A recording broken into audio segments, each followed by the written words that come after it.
Hello and welcome back to the second part of the Elite video for the Starting Necron series, where we cover everything from your first purchase to your first 2000 point army list and everything in between for the Necron forces. In the previous half of this video we covered the commonly played tournament staples, and we began to look at the fringe units that appear in tournaments from time to time but are not evergreen staple units within lists, as were the first 5 units mentioned in the first video. We already covered the death marks, and as such we will proceed to the 6th choice, being the Flayed Ones. Flayed Ones aren't an expensive unit and function as yet another melee threat for the Necrons, but unlike other options, they're a bit unique in that they aren't a durable power unit as much as they are a glass cannon and objective unit. For stats, they're not impressive outside of their attack profile, as they cost 13 points, have a slow movement speed of 5 inches, a decent weapon skill of 3+, and a strength of 4. They're not particularly durable because while they have reanimation protocols, they only have a toughness of 4, a 4+ normal save, and 1 wound with no other baseline abilities outside of dimensional translocation that allows them to deep strike, which makes them a good objective grabber if you can keep them from being shot at. For attacks, they have a rather high amount for their points, being 3 attacks per model, but their weapon is simply a claw that gives them 1 armor penetration and no other benefits. However, they do have an ability called Flesh Hunger that scores an extra hit when they roll an unmodified 6 to hit against non-vehicle targets, and if they're Novak, they can gain 1 extra attack for 1 command point using the Novak special stratagem. Even without the Novak abilities, a unit of 5 will roughly score 3 extra hits in each combat, which essentially produces an extra Flayed One in attacks for every 5 models you have in a unit. In fact, it's actually more than that because all of those attacks have hit, meaning you're more likely producing roughly 2 Flayed Ones in attacks that went through. On top of that, the Flayed Ones have a double fight stratagem, which is called Storm of Flensing Blades, that allows them to fight again for 2 command points. That's rather expensive for the profile that they have, but with all of the abilities they have, this can produce a rather high number of attacks if you have a big unit of Flayed Ones, especially if they're from Novak, where they can get even more mileage out of this stratagem. This can be a popular option if swarms become popular again, but do keep in mind Flayed Ones are not the most durable, so they can be destroyed by large enough swarms, or at least their numbers can be reduced enough that this isn't the most impactful once you're able to use it. However, Flayed Ones can also come in rather large swarms themselves, meaning that there's some potential in that regard as well. The Flayed Ones at least have a survival stratagem. For 1 command point, they get the Shadows of Drazak, which gives enemies -1 to hit for a single phase of attacks against the Flayed Ones. Swarms oftentimes don't have the best accuracy, so this can do some real work in those situations. While leadership is not vital in 9th edition, Games Workshop does try to make it more relevant, and the Flayed Ones have an ability that interacts with it, being Terrifying Foes, which gives enemies within a 3-inch radius -2 to their leadership. Maybe it'll be more important one day, but it's not the worst thing in the world to have, considering the Flayed Ones don't have a particularly expensive point cost for what they bring. All of this makes the Flayed Ones an interesting unit that fills a niche in the Necrons that many other units don't, as they're not a durable or high power unit, but they have a ton of attacks and are rather cheap, with the ability to teleport into the game thanks to having dimensional translocation. I don't think they'll ever be the core focus of an army, but I think they'll be a unit you see in various lists that fills one of the previously mentioned niches that we've discussed in the segment, as they can easily grab objectives and be somewhat annoying in combat while doing so.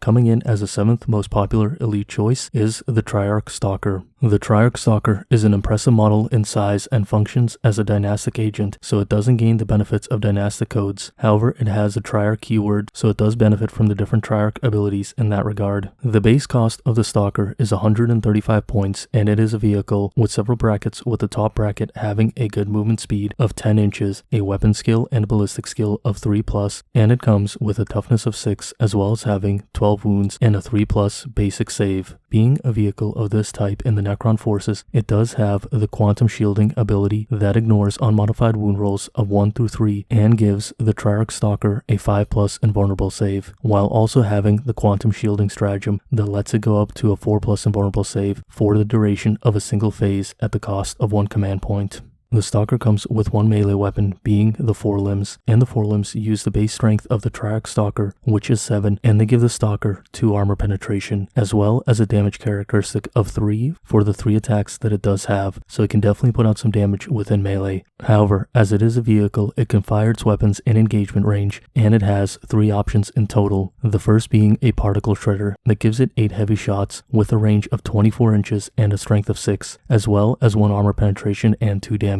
It's not the best weapon, but it has a decent amount of shots with an okay profile, and it keeps the points cost of the Stalker at its base 135 points. The Triarch Stalker can also choose to take the Heat Ray, bringing it up to 140 points for the model, and the Heat Ray has two modes. The first being the Disperse profile, which functions as a flamer weapon that has a short range of 12 inches, with 2d6 heavy shots that auto-hit, meaning that on average it'll score a total of 7 hits as a whole, with a strength profile of 5 and an armor penetration of 1, and 1 damage per wound. That's not the best in the world due to the low armor penetration, but it can do some decent damage against swarms, especially in melee. For the second mode of the Heat Ray, it has the Focus profile, and it functions more or less like a multi-melta, giving it 2 heavy shots at 24 inches with a strength of 8, 4 armor penetration, and a damage of d6 that goes up to a damage of d6 plus 2 when in half range. While neither profile is that impressive in itself, considering the points cost of the model and the ability to pick between the two options as you desire really gives the unit a lot of versatility and makes it a somewhat interesting choice.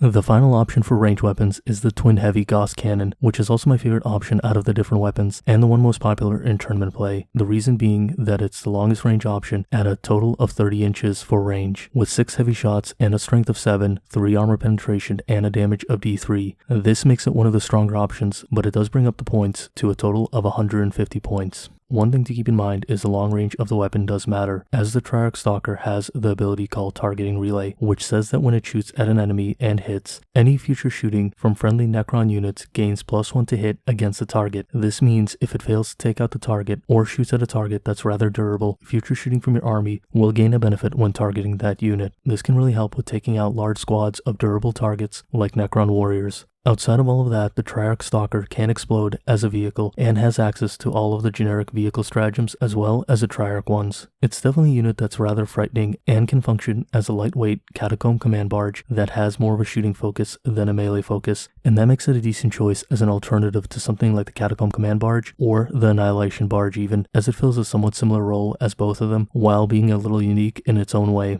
In 8th place, we have another C'tan shard, being the C'tan shard of the Void Dragon, which is one of my favorite Necron models. The second most popular C'tan shard after the Nightbringer is the Void Dragon, coming in at 350 points and having mostly the same stat line as the Nightbringer, with an 8-inch movement, a 2+ ballistic and weapon skill, as well as 9 wounds and 7 toughness. However, unlike the Nightbringer, the Void Dragon has a 3+ normal save instead of a 4+ normal save, but also only has 6 strength as well as only 5 attacks instead of 6. The Void Dragon, like all C'tan, has the Necrodermis ability as well as the Enslaved Star God and the Reality Unravels ability as well as all of the C'tan stratagems discussed before. For weapons, the Void Dragon comes with a spear and Canoptek tail blades. The tail blades simply add d6 additional attacks at the base strength with 2 armor penetration and 1 damage per wound, which is a nice perk but not what you're really focusing on when you take this unit. As for the spear, it has 2 different modes that you can select from, the first being the shooting profile that gives you 1 heavy shot at 12 inches with a strength of 9, 4 armor penetration, and d6 damage against non-vehicle targets, with vehicle targets suffering d3 plus 3 damage. That's a decent profile, but really not that impressive for the amount of points, as other units can easily match that profile. However, it does have a special ability which triggers when a successful hit is made on a target, and what that ability does is create a line from the Void Dragon to the target, and all enemy units under that line are also hit with this weapon. That sounds like a rather powerful ability, but the short range and the setup are a bit annoying, so oftentimes at most you'll get an extra hit, maybe 2, against other units, which once again is just alright and is not something to overly focus on. The second mode is a melee profile, which brings the Void Dragon up to 9 strength, an armor penetration of 4, and d6 damage that turns into d3 plus 3 against vehicles. Considering that you have 5 attacks with this profile, it can easily rip a vehicle apart and still do rather good against other targets. You may have noticed there is a bit of an anti-vehicle theme for the Void Dragon, and that's continued with the matter absorption ability that lets you roll a d6 for each vehicle destroyed by a C'tan power used by the Void Dragon and heal 1 wound for each 2+ rolled, with a maximum of 3 wounds regained per phase. This isn't anything amazing, but considering how the Necrodermis works, this can really make it difficult for your opponents to deal with the Void Dragon if they have a lot of softer vehicles. Like the Nightbringer, the Void Dragon has 2 C'tan powers, the first being one it chooses from the list of generic powers, and the second being a special power only it has, that power being Voltaic Storm, which is another mortal wound generator that produces D3 mortal wounds against most targets, but goes up to D6 mortal wounds against vehicles, and if it damages a vehicle, it causes them to count as having half the wounds for determining their bracket for stat lines. In most cases, this will drop the vehicle down to a lower bracket, making it all the harder for them to fight the Void Dragon itself. As a whole, it's rather evident that the Void Dragon has that anti-vehicle theme and can do serious damage if it goes up against lists running a lot of soft vehicles, such as the Admech with their Iron Striders. However, the Void Dragon is still perfectly fine against most targets, as most of its abilities that benefit from targeting vehicles simply increase its baseline damage while still having the same capabilities against non-vehicle targets, but with more variance in terms of how much damage they do. I can see the Void Dragon seeing more play over time, especially if the meta does become more vehicle heavy, which can easily happen as we've seen vehicles receive many buffs in 9th edition.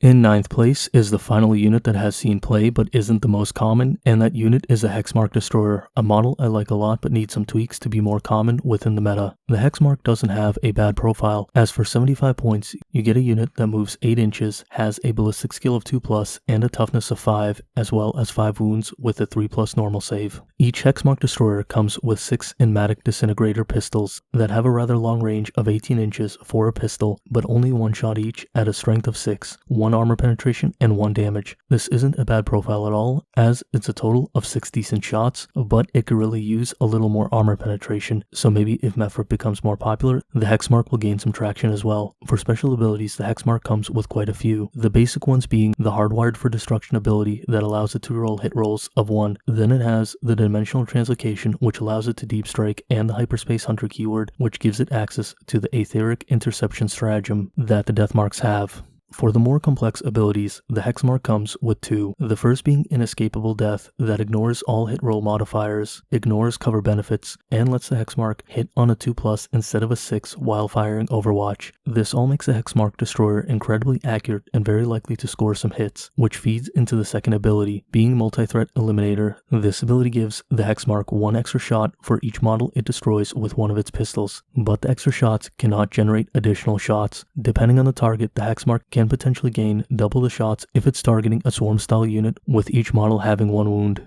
To give my final thoughts on the Hexmark Destroyer, I think it's an interesting unit that can do a lot of cool tricks. However, the issue has always been that it is a character and has a unit size of 1 in a very crowded unit type within the Necron army. Were you able to take this unit within a squad size of 3, I think it would be incredibly good, as you could take a squad of 3 and either deep strike them or intercept an enemy to land 9 inches away from the enemy and gain the extra armor penetration from the Mephrit Dynasty dynastic codes to compensate for the lower penetration it has naturally on its pistols. That would not only make it a solid unit overall, but it would make it a very serious anti-reserve option that could take out most things coming from reserves with the Aetheric Interception stratagem. Hopefully one day we will be able to take the Hexmark Destroyer in a unit size of greater than 1, because if we can, it might end up becoming one of the strongest units within the Necron army, as all of a sudden it can deal with most strategic reserve threats that your opponent could have. The remaining units that we'll be looking at have not seen any high-level tournament play yet. That does not mean they cannot see high-level tournament play, it just means they haven't broken into it yet. Maybe one day they'll end up being fringe play units, and even maybe at some point they'll end up being staple units. Who knows, because things can very easily change as points cost change, as well as the meta shifts in tournaments. In 10th place and first in line of the units that have not seen play is the C'tan Deceiver, who may see play one day but is currently the weakest named C'tan at 350 points. The Deceiver has the same generic abilities as the Nightbringer and the Void Dragon have, and the Deceiver shares a base stat profile with the Void Dragon, although it only has a 4+ normal save, but the Necrodermis definitely makes up for it.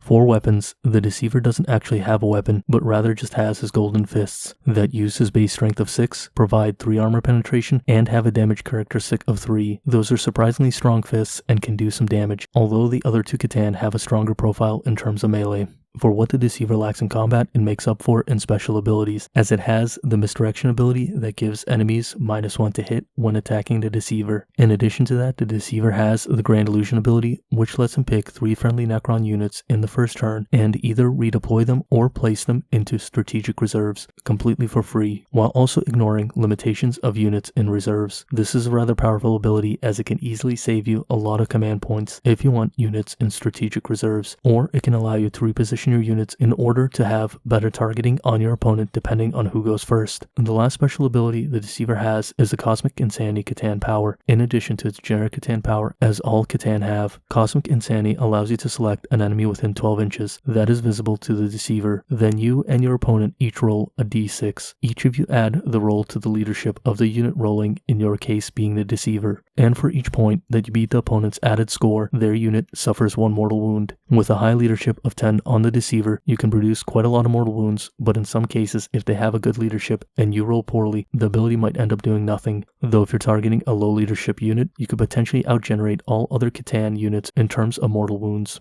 Overall, the Deceiver is an interesting unit with a lot of complexity, but the points cost of the Deceiver is probably a bit too high for what you recoup in terms of command points by using his Grand Illusion ability. That being said, if they reduce the point cost on the Deceiver a bit, it can definitely see play at a high level, and I hope they do so because it's a really interesting model that focuses on the skill of the player as opposed to raw power like the other C'tan. In 11th place, we have the Canoptek Plasmacyte. The Canoptek Plasmacyte is an interesting unit because it has some resemblance to the Crypto Thralls, but it is by no means as good as the Crypto Thralls. The Plasmacyte has a low cost of 15 points and a unit size of 1. Similar to the Crypto Thralls, it has 5 toughness, but otherwise the stat line is rather poor, with only 1 attack at strength 4 and an armor penetration of 1, as well as a weapon skill of 4+. This means the Plasmacyte is not particularly going to do much in combat itself. Like the Crypto Thralls though, the Plasmacyte doesn't take up a unit slot when taken in conjunction with a Destroyer Cult unit, but unlike the Crypto Thrall, it doesn't receive a bonus for being near the Destroyer Cult units. Instead, it is destroyed if it is further than 6 inches from a Destroyer Cult unit when a coherency check is made. It does become untargetable to shooting if it is within 3 inches of a Destroyer Cult model, and can buff Destroyer Cult units with the Infused Madness ability. The Infused Madness ability lets you pick a Destroyer Cult unit within 3 inches and give them +1 strength as well as +1 attack until the end of the turn. This would be a very good ability when used with something like the Scorpic Destroyers, but it does have a very serious downside that when you use this, you roll a d6 and on a roll of 1, a model in the Destroyer unit is destroyed. That is a rather major downside considering the Destroyer units aren't the lowest costing units, and if one of them is destroyed, even though you get the extra attacks and strength, you still lose almost as many attacks as you gain, so it's pretty much a wash in the situation that you do destroy one of your destroyers. However, you do get the benefit of the strength regardless, so that can always be an incentive if you're really in need of it.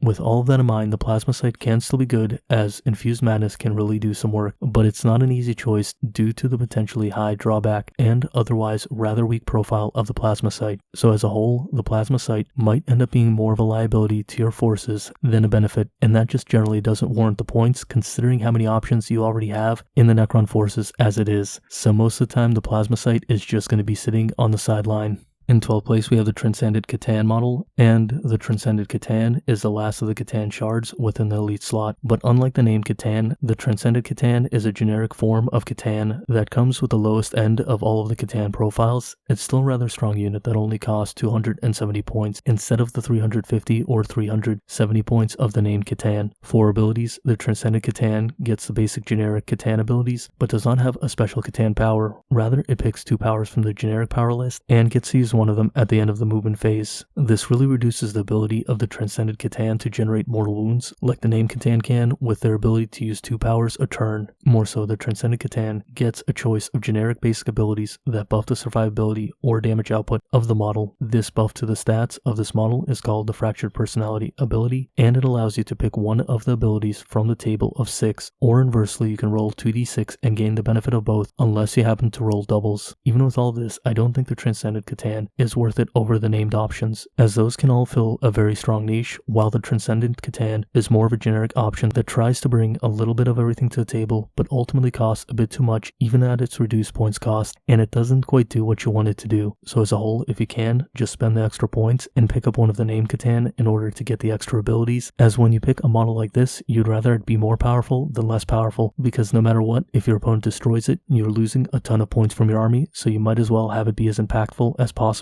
when it does happen to do its damage. In 13th place for elite choices is the Canoptek Reanimator. The Canoptek Reanimator is the last of the elite choices in the normal codex, and it is a rather weak one, despite it seeing a rather heavy point reduction to 80 points in the last points update and FAQ. The stat line for this unit isn't the worst, as the Reanimator moves at 8 inches and has a toughness of 5 with a 3+ normal save. The issue is that it's a very tall model that's easy to target and doesn't have any other protection or survivability in its normal profile. More so, it doesn't come with any long-range weapons. Being armed with a melee weapon, that's okay, and 2 ranged weapons that have a range of 12 inches with an assault profile of 3, a strength of 6, and an armor penetration of 2. It's not a bad weapon profile, but the Reanimator needs to get in range to use it, which it won't usually be able to accomplish. More so, the only other ability it has is one that allows it to reanimate other models with its Nanoscarab Reanimation Beam aura that adds 1 to the reanimation protocol rolls of a selected unit that's within 6 inches and visible to the Reanimator. This isn't a bad ability, but once again, it depends on the Reanimator being targeted after a different unit, when in reality, the Reanimator will be targeted first, and then the unit, as the Reanimator doesn't have the character keyword or particularly high survivability, so it's very easy for your opponent to destroy. Even having something like a C'tan alongside of it does not help, because while the opponent will be focusing the C'tan first, the problem is after they inflict 3 wounds in the shooting phase on the C'tan, they'll move on to the Reanimator really quickly, and they will probably still have enough firepower to take down the Reanimator without much issue. If this model finds a way of not being such a big target, it might be an okay option for its weapons and reanimation ability, but as it stands, it's too big and too easy to target. On top of all of that, something like the Technomancer or the Ghost Arc can perform a somewhat similar but sometimes more limited function while having more survivability, power, and utility as a whole. As such, you'll generally be better off taking a Technomancer or a Ghost Arc over the Reanimator as well, and that really hurts the viability of the Reanimator.